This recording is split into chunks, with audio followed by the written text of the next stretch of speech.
when we think of family and when we think of family, and if I ever asked you, just think about your family, one of the inclinations that we have as human beings is if you're married, you'll think about your wife. If you have children, you'll think about your children. If you're not married, the tendency is to think about either one of your siblings. You'd think of, either your brother, your sister, if you have one, or you'd think about your parents. But rarely do we get into that space where we think about, our extended family, our aunties, our uncles, grandparents, nieces, nephews, or great aunts, great cousins, or cousins twice removed. And chances are that even as, even when we think about our family, this is who shapes who we are. Your parents were shaped by your grandparents were shaped by your great-grandparents, and so on and so forth. And chances are that you and the way you are, our makeup, has been shaped by our parents, and we are going to shape the next generation, God willing. Amen? Now, whether you and I are intentional about it or not, we are responsible to influence the next generation. Our sons, our daughters, our nephews, our nieces, our great-grandchildren, great-grandchildren, if you get to see them.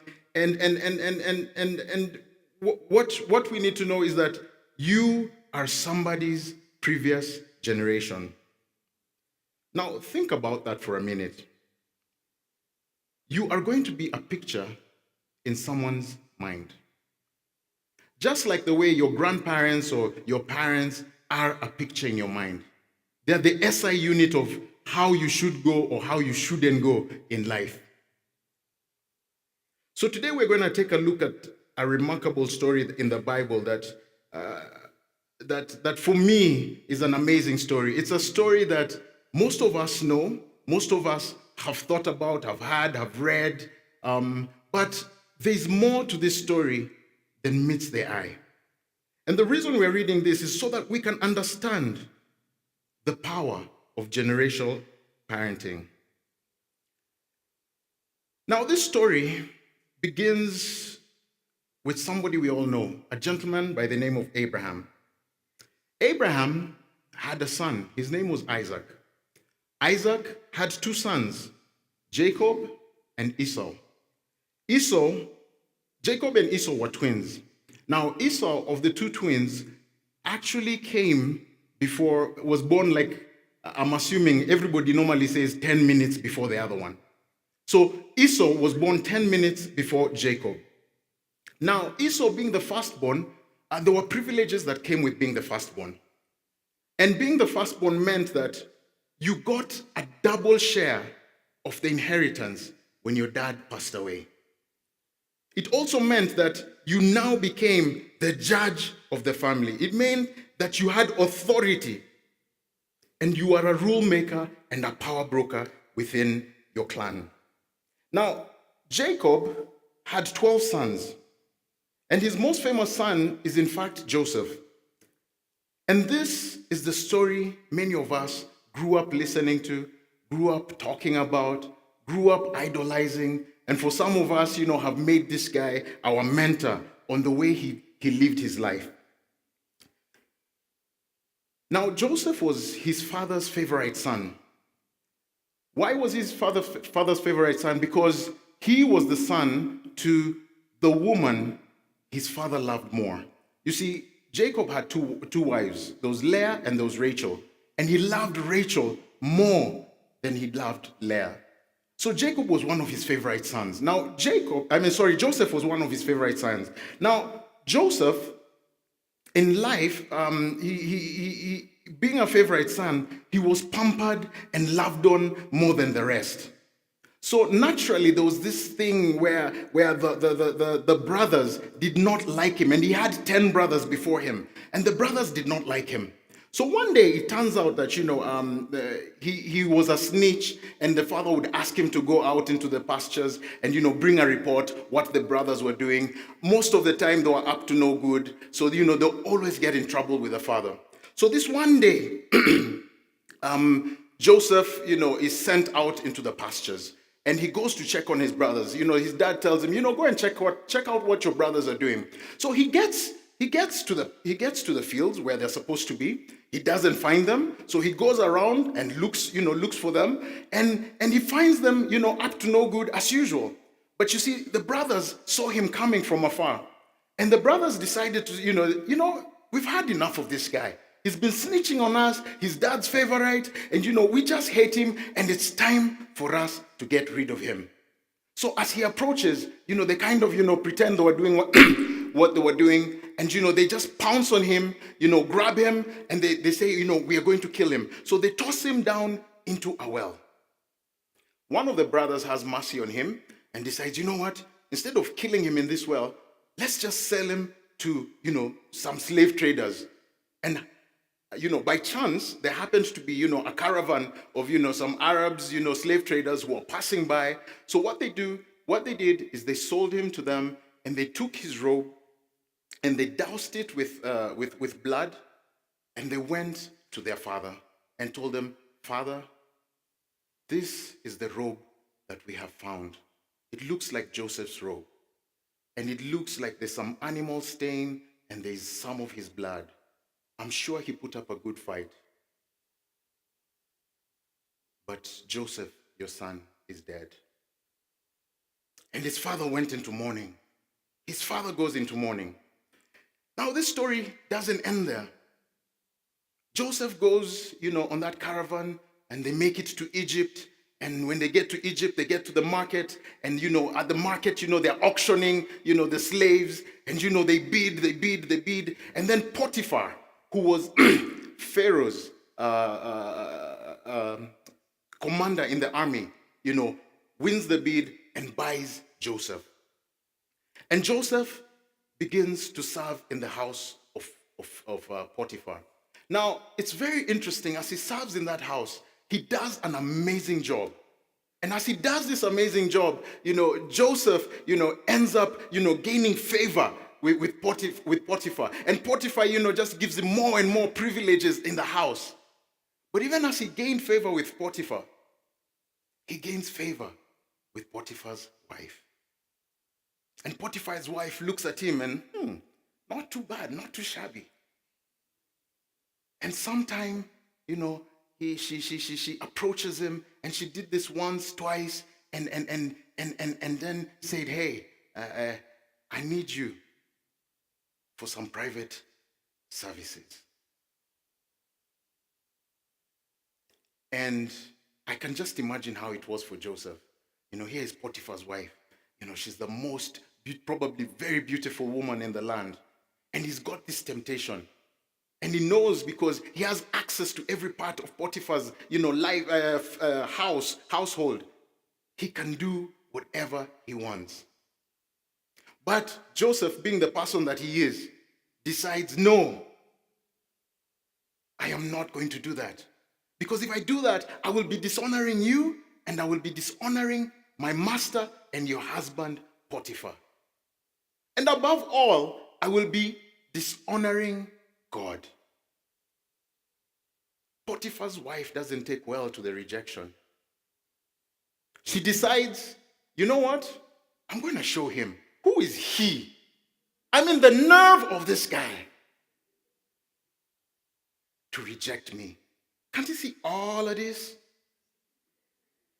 So what Potiphar's wife does is she goes and, accuses him of rape. And Potiphar is so upset. How could I have given you so much power, given you so much responsibility, trusted you, and you do this to me? So Joseph was thrown into the dungeon.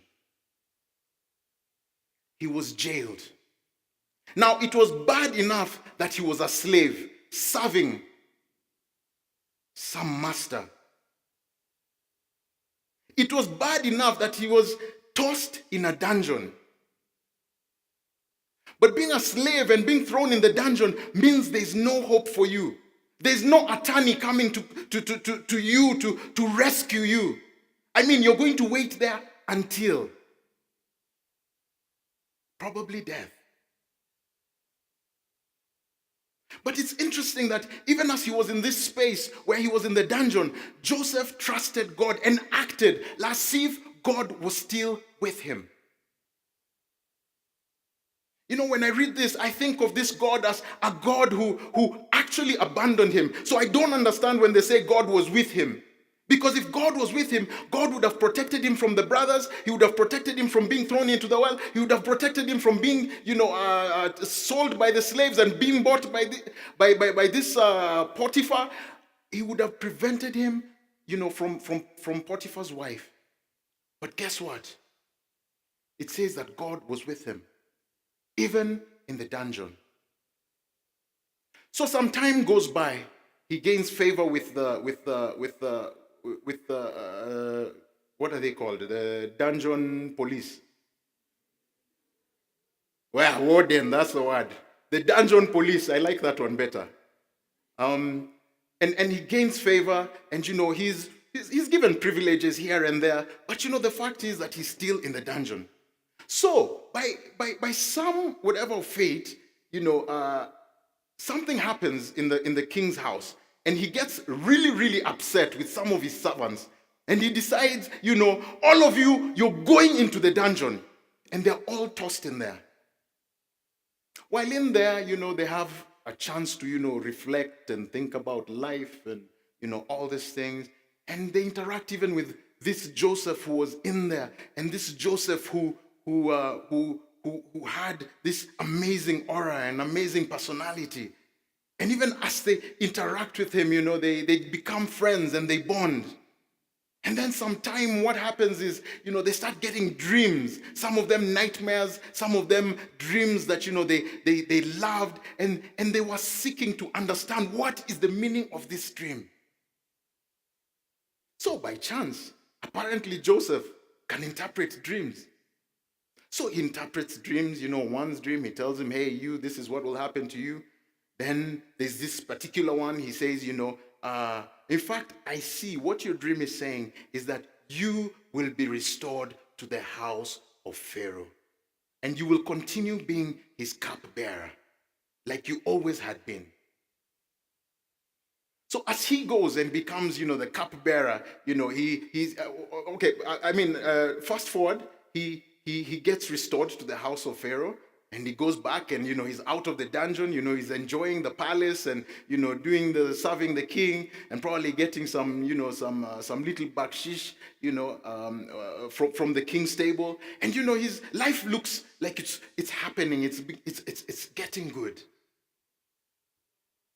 And then one day, it's the king's turn to have dreams.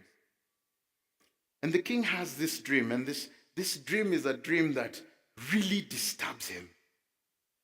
He's so disturbed by this dream, and he's like, I need to find out what this dream means. In my dream, I'm dreaming about 7 fat cows. And then I'm dreaming that, they have so much, there's plenty, there's green, lush grass for them. There's so much, water for them to enjoy and drink and quench their thirst. But he also sees 7 thin cows. And it's interesting, when he sees these thin cows, the land is so, barren. It's so dry. And these things look like they're just about to fall over because they haven't eaten for a long time. And these 7 cows attack the 7 fat cows. Now this is a nightmare and a half. And he wakes up in chills and sweats. He asks all his wise men, please translate, this is my dream. But nobody can translate it. Then a eureka moment hits the cupbearer, and he approaches the king. Almighty Pharaoh, there is a man that I know, a Hebrew slave. He's in the dungeons, he's in the cell, and he was able to interpret my dream. And in fact, in my dream, he said that I will be restored to your house. And I am here today. This is a true man of God. So the king summons, what's his name? Joseph into his presence. And the king asks Joseph, so this is my dream. What does it mean? So Joseph goes ahead and he interprets this dream and tells him, hey, this is what your dream means. It means that the 7 fat cows represent 7 years of plenty and 7 years of abundance. The 7 thin cows represent a season of famine, a season of dryness. There will be no crop that will germinate or you will not be able to harvest anything in that time. And then Joseph is bold enough to give him advice and tell him that, oh Pharaoh, if I were you, this is what I'd do. I'd appoint somebody to run that project for you. That person will collect 20% of the entire harvest of the citizens for the year. And we will build huge silos and we will place them in there and preserve them for the 7 years of famine. So the Pharaoh looks at this guy and says, hey man, you're a wise guy. I like you. Guess what? I am appointing you governor of the land. And just like that, he is out of the dungeon.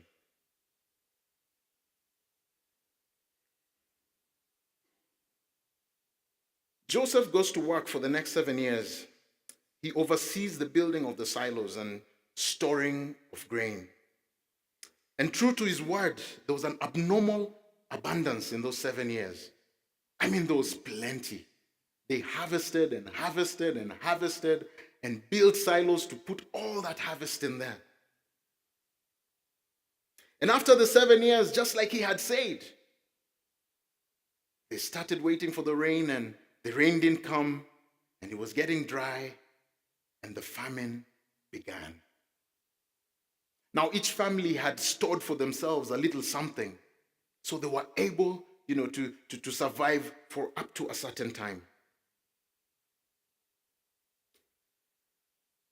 But the food ran out, and the citizens and the people in the surrounding countries came to Egypt so that they could purchase some food for their families. And Joseph was in charge of this. Then here's what happens. If you can turn with me to Genesis 42, from verse 5 to 7. If you don't have your Bibles, you can always read it on the screen.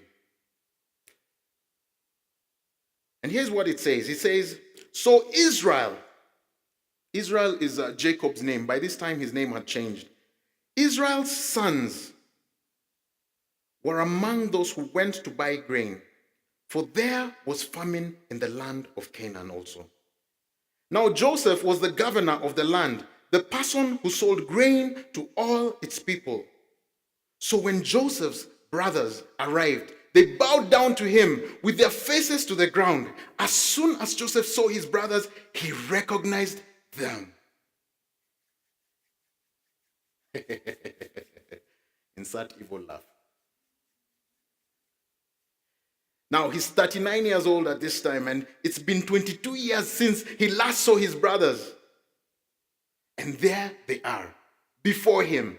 He's the governor of Egypt, second man in command in the land. And guess what? They're all lined up in a row, all 10 of them, bowing down to him.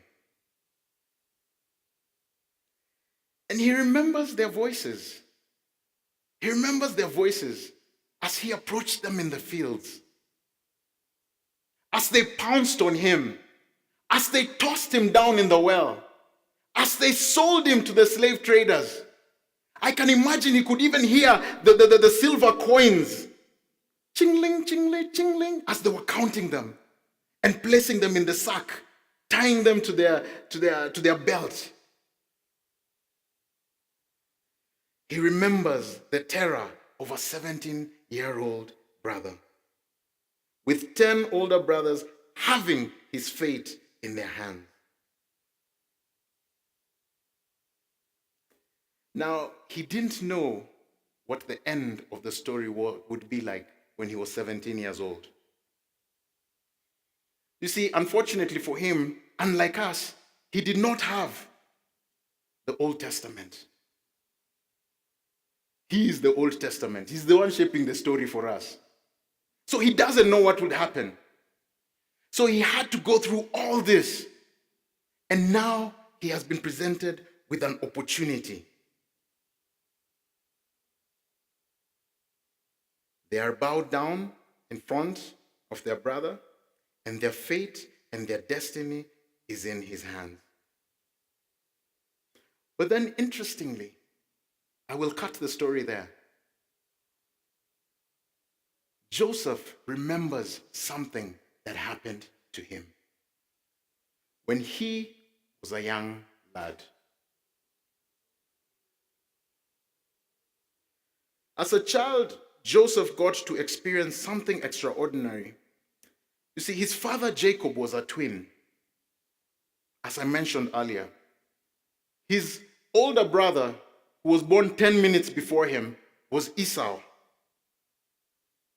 They were both sons of Isaac.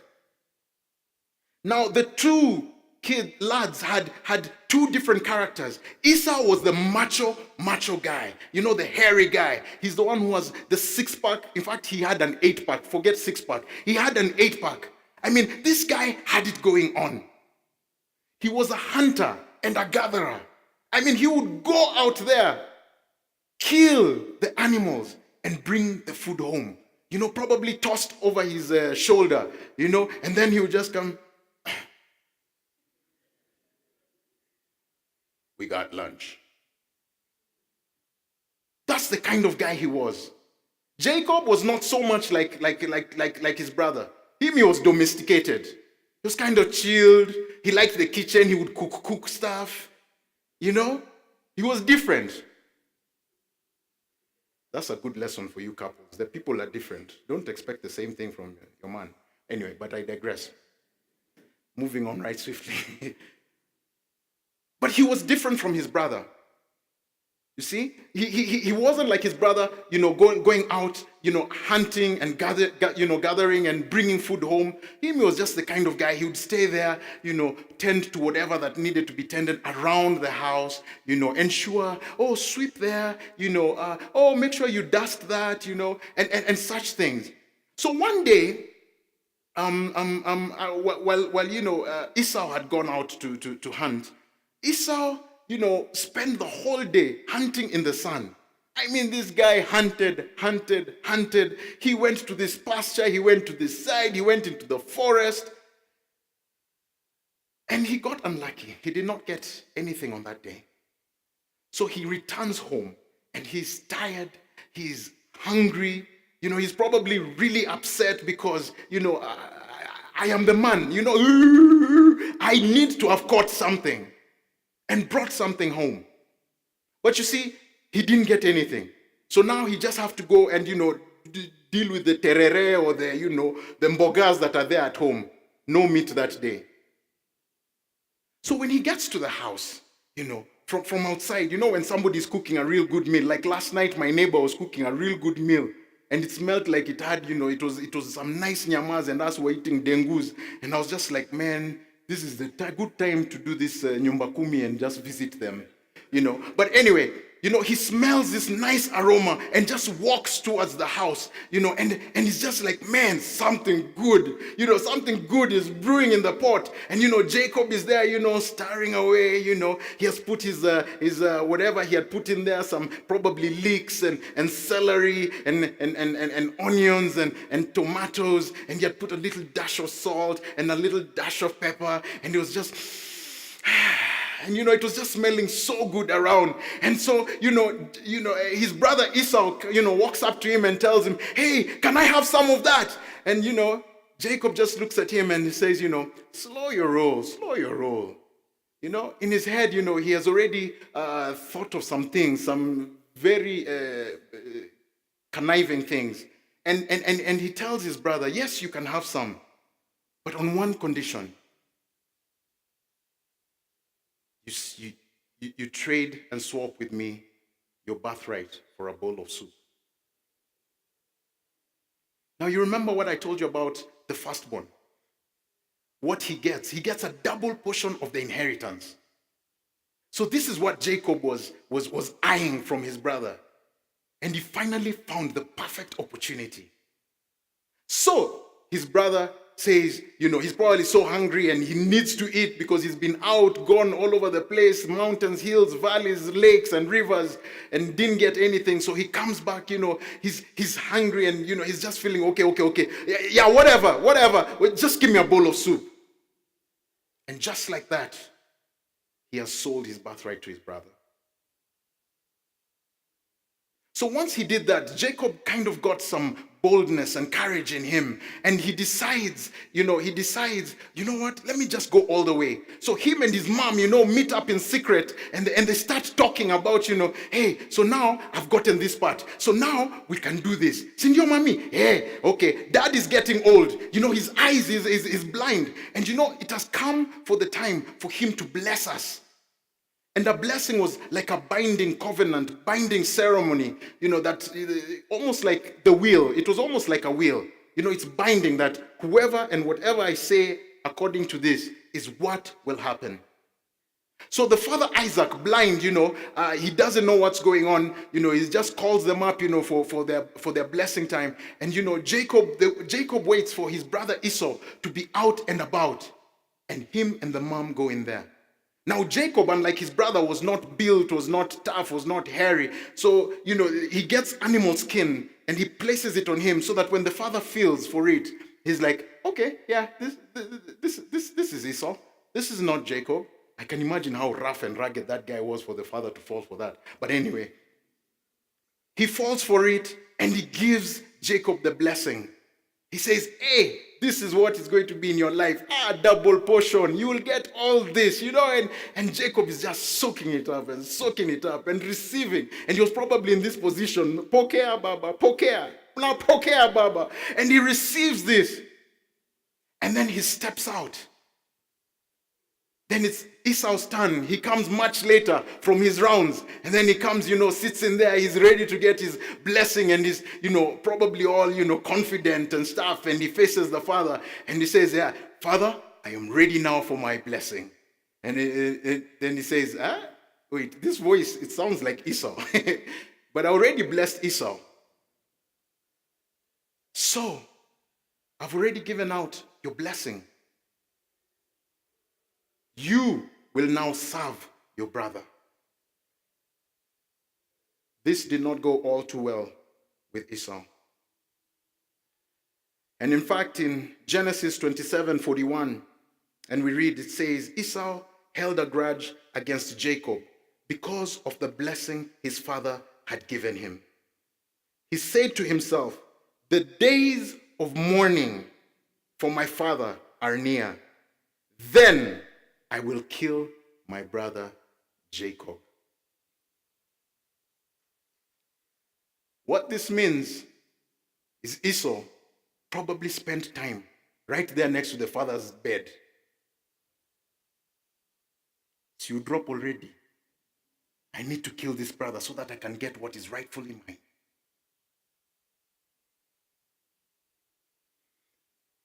Jacob catches wind of this. His mother catches wind of this. And the mother tells him, son, in order for your life to be preserved, you need to flee from this place. So Jacob gathers his belongings and he goes away to a faraway land. In this land, he finds a relative. And he lives and serves this relative.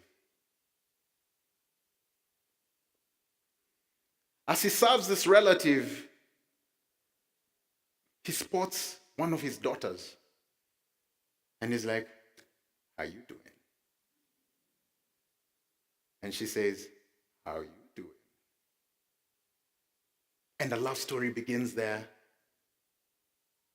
It's a long story. There's a twist to it, one of those que hora es, cuando, si you what, stories. But anyway, he ends up marrying two of the daughters. He has sons. As he has his many sons, he also grows in stature and builds and amasses so much wealth. So much so that the piece of land and the portion of land that was apportioned to that family could not contain the wealth that God had blessed him with. You see, his father had said a blessing over him, and this blessing was happening in his life. It doesn't matter where he is, the blessing followed him. So now he's wealthy, doing so well for himself, but he's still working for this guy. Then in Genesis 31, verse 3, the Lord said to Jacob, "Go back to the land of your fathers and to your relatives, and I will be with you." I'm glad they added, "and I will be with you." Because if God didn't say that, there was no way, if I was Jacob, I was going back to that land. Now, in the land of his fathers, that is where Esau had built his dwelling place. And it had been probably over 22 years at this point.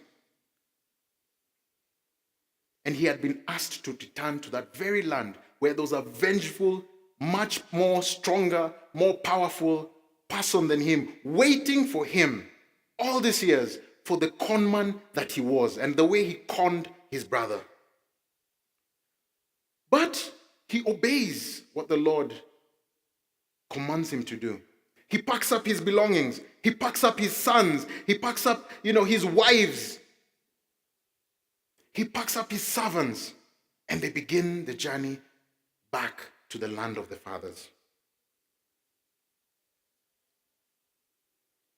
Esau gets wind of this homecoming.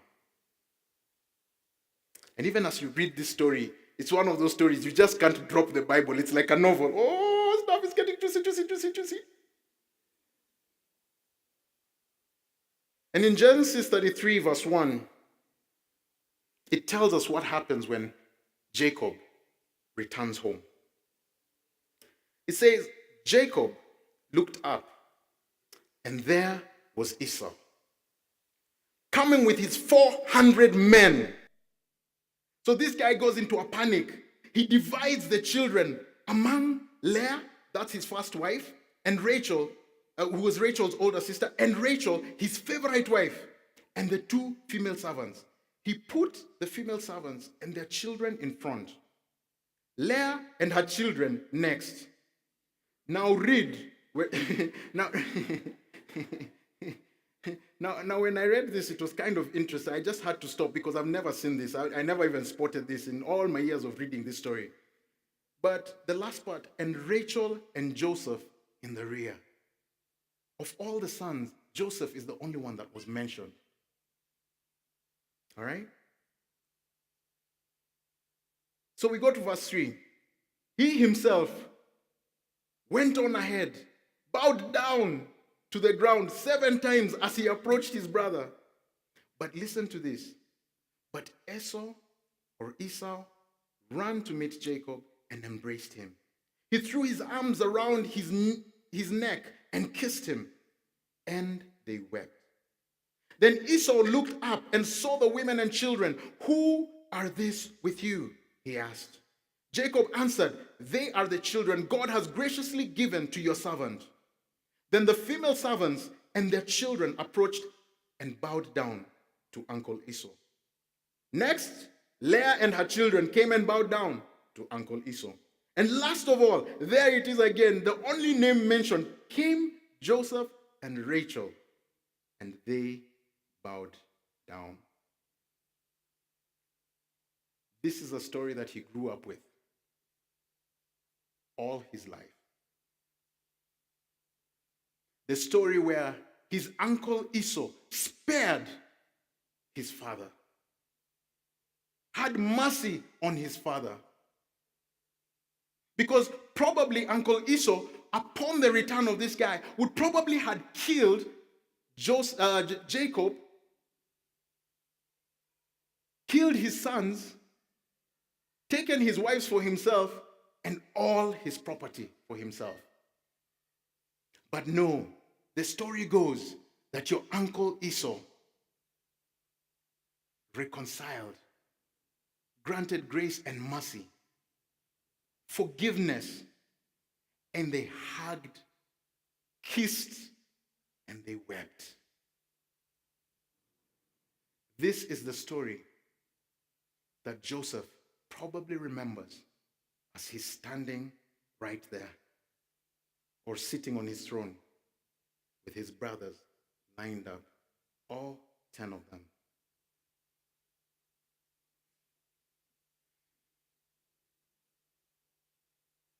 He does give them a hard time. He says, oh, go and get your little brother. Oh, go and get your father. But he's old. No, go and get him. But eventually, he prepares. But eventually, he sets a banquet for them. As he looks at his brothers, he tells them that you may have meant this for evil, to destroy us, or to destroy me, sorry. But God meant it for good. God meant it for good. And today, when you are in need, I am in a position to help you. Ladies and gentlemen, the moral of this story is that what your children and what your grandchildren and what your nieces and nephews see you do will lay the groundwork for what they do in times of crisis.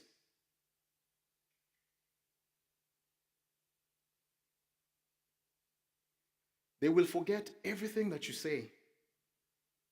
They will forget who they are and what they are. But they will never forget what we did. And hopefully, we did the right thing, especially during time of difficulty. This story caused me to think of my own personal life. Now, I grew up in a home where my father was a somebody in the government. And because he was a somebody in the government, we had an amazing home, a huge home with a 1 acre plot, you know. Every 2 weeks, somebody would come and mow the lawns. We had shamba boys. We had like 3 maids. And lined up on our driveway was Mercedes and Audis, government issued. But because of his job, they didn't have GK, so they looked like ours. And I didn't mind that.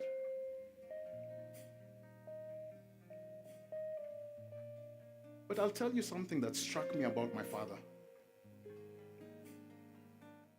My father was very different. He was very unique. He did not abuse or misuse the government property.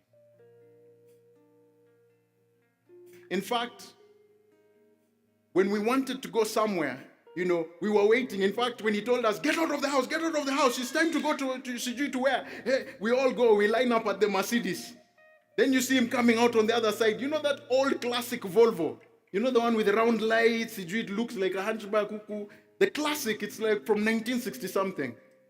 That's what you would go and open. In fact, that thing, yes, it's a classic, and now as an older person, I appreciate it. But it was the kind of thing that when you're driving around, you see him fighting with the gears, literally. As in, he's trying to engage, to start off, and as soon as you kanyaga the accelerator, you just notice, it's in gear 3. Then we go. That's what kind of a car it was. Some of the seats were torn, they were, they weren't the leather seats from the Mercedes, with air conditioning, nice stereo system, fantastic blue color. Once you roll down when you're passing your friends.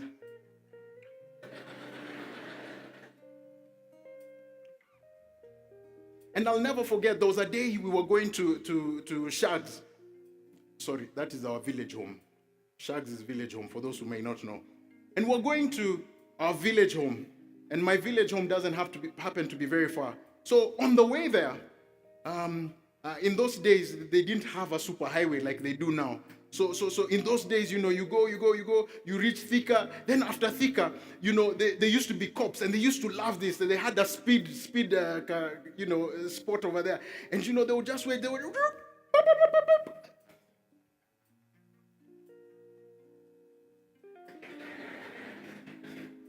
So my dad got busted, he was doing 120 kilometers per hour.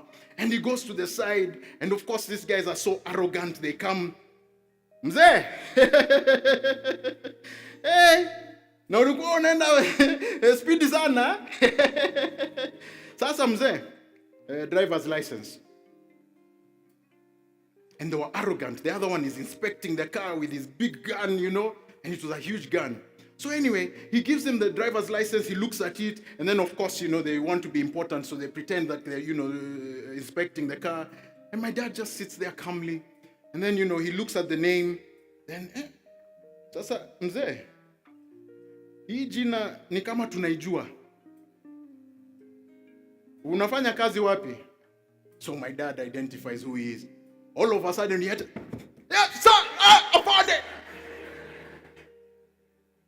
By the way, at this point, I was just like, you better ask somebody. That's my pops. Yeah. What you say now, buddy? What you say?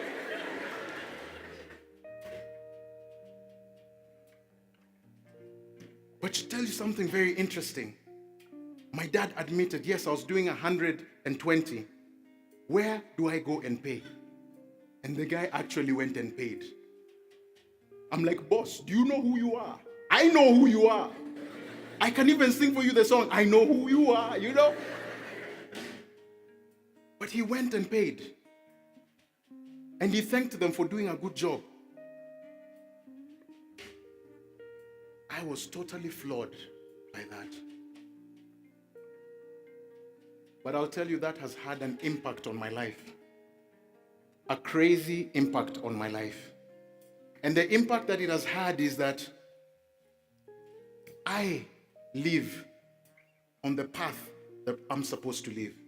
When I know what the law says, I follow the law to the letter of the law. As frustrating as it is.